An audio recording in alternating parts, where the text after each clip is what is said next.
I was looking at the app I like to use to find free stuff when I found the ad for this rather unique lawnmower. I've only ever found one other one like this before, and it turned out to be an easy fix and flip. So I'm really hoping this one will be the same and not disappoint me. However, with my luck, this one might be the one to change my mind about them. And hopefully we won't need any parts, because if we do, we'll be in big trouble. So in today's video, we're going to be looking at this garden line lawnmower. And the problem is that, according to the ad I found it with, it won't start. Now don't worry, after we have a good look over this machine, I'll show you what it's doing. But overall, this mower is in fairly good condition with nothing broken or missing, which is a great start. However, the sticker with the model number is in poor condition, so we won't be getting any information from it. Now this lawnmower is several years old, however, we don't have any idea about how much runtime is on it. There's also this stray fuel line hanging down by the carb, which they did mention in the ad. But what they failed to mention was the bone-dry air filter that's been letting dirt get past it and into the carb and engine. Now the mower did come with gasoline in the fuel tank, but we can't be certain that it's the reason why they said it wouldn't start. And after checking the oil level, it does have some oil on it, however, it says it's just below the low mark. Now the mower itself is not on level ground, so the reading might be off and we might be okay.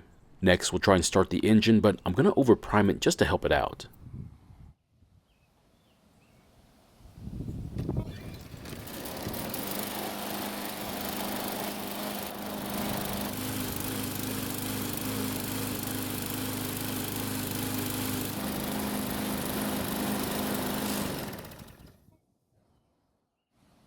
Well, I wasn't expecting that to happen.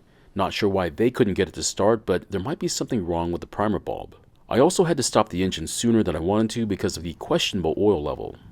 So what do we do now? I thought I was going to diagnose a no-start condition, but I guess we don't have to anymore. Now, I wouldn't blame anyone if they just added more oil to the engine, cleaned and oiled the air filter, and then gave it a good cleaning before selling this thing. I just wish my brain would let me do that. Instead, we're going to go through parts of the mower and engine to make sure it's in good condition. So what exactly are we going to do then? Well, we're going to start by giving this mower a good cleaning, looking for any signs of trouble. We'll then drain the gasoline from the fuel tank, inspect the carb, replace the primer bulb, and then finally sharpen and balance the blade. It was also while I was cleaning the wheels that I remembered they had ball bearings in them, making them rather unique for a simple push mower. Typically, a mower in this price range would not have ball bearings, which is something you'd find in a much more expensive mower, so this is quite the feature to have. So I let the mower dry in the sun for quite a while, and as you can tell, the paint is in pretty good condition, and that'll make it just a little bit easier to sell when the time comes. And after draining out the gasoline into a glass jar, we can see that it looks almost brand new and with hardly any debris in it. Yes, it does have a hint of color to it, but it's not that bad at all. Looking inside the fuel tank shows us why there's no debris in the jar, and that's because it's also clean here too. So next, we're going to look at the carb, and it's only now that you notice the amount of dirt that got by that dry air filter. So if there's this much dirt in the airbox, the carb is going to be bad as well. There was also one fastener missing from the airbox, which I've never seen happen before. And that means there's a good chance someone was here before us, and we'll need to watch out for any changes. Now the biggest concern is the amount of dirt that's coating the inside of the carb's air inlet. The air going through here is not just vital to the engine, but to how the carb works as well, so we definitely need to inspect it. Now someone put this fuel line on this port, which is not needed, so we'll just take it off. Now you might think that just wiping the dirt away from the inlet would be good enough, but I'm afraid the dirt is much further back, so taking it off would be best. So I'm not going to discourage you from making your own choices, but some choices make more sense than others. Once the carb has been pulled away from the engine and carefully disconnected, be sure to check the intake pipe, because sometimes the O-ring and the white retainer will get left behind, and if you don't notice it, will cause the carb to not work like it should. Next, we'll separate the carb from the fuel tank, that way it'll be easier to work on. I'm also going to drain the fuel out from the bowl and collect it just in case something interesting comes out. And I don't know if you can see it, but I do see a couple of drops of water in the gasoline, which might be the remnants of the water that kept the last owner from starting it. Now the great thing about having a primer bulb is that if there's water in the carb, the primer can help to get it out. Now the water isn't going to help the engine run, but it's a step in the right direction. Now as you can tell, the main fuel jet is not clogged, which we already knew, but there are other openings we need to check.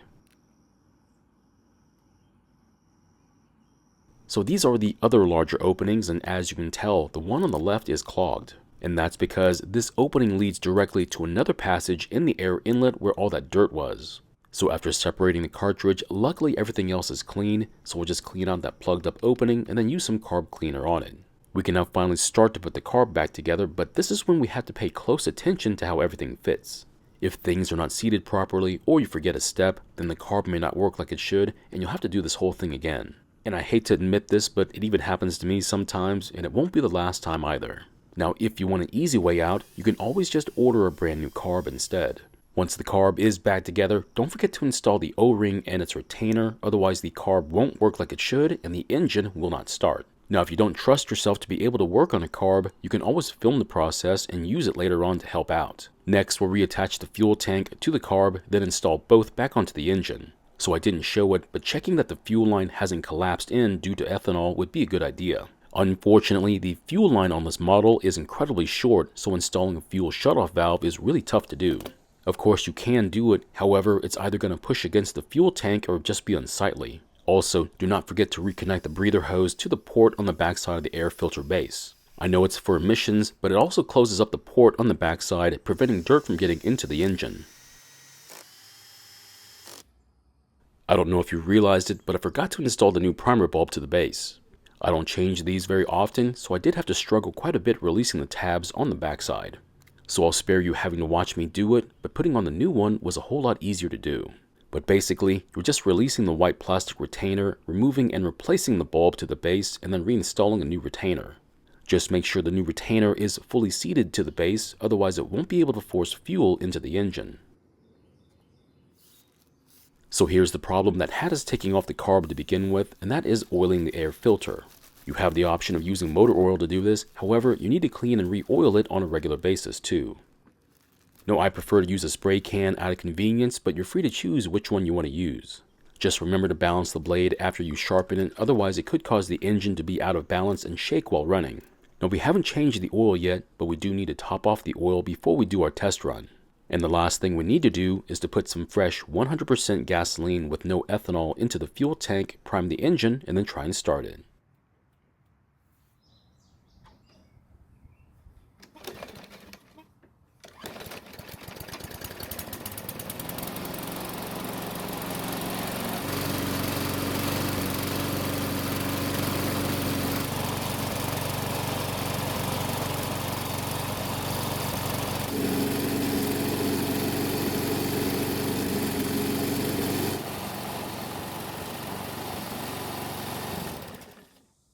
So it's been running for several minutes and the engine should be good and hot. Let's see how it starts back up.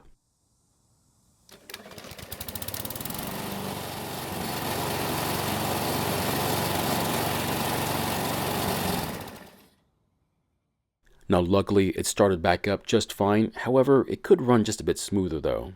It seems like we need to take a look at the valve clearances and see if they need adjusting. Now this mower looks to be in great shape, especially after all the work we did to it. However, we weren't able to overcome any of the abuse it's been through. And it's unfortunate, but unless you want to spend a lot more money and time into it, sometimes the projects just end up this way. You might be able to save it from the dump, but you can't turn back time. So my question is, what do you think is causing the engine to run this way? Now I do have an idea about it, but I'd rather hear what you think it is. Thank you for watching. I really do appreciate your time here. Please feel free to ask me any questions about this project or about your own projects, and I hope to see you in the next video.